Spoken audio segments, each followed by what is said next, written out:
Hello mga idol. Ito po, ang gagawin ko ngayon ay baffle. Magkakating po ako. Ginagamit po ito sa mga tangker. Ginagawa pong divider. So ipapakita ko po sa inyo yung itsura pag hindi pa nakakating. At mamaya naman po ipapakita ko rin sa inyo pagkatapos katingin. Sandali po mga idol. Ipopos ko muna.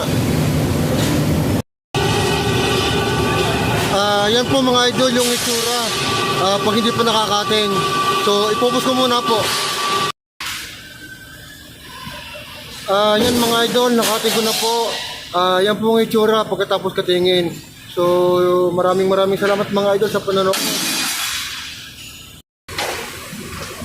Yun po mga idol, ganun po yung itsura pag nakating na.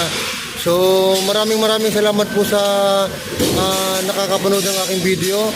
At sana po yung nakatulong ito sa mga beginner.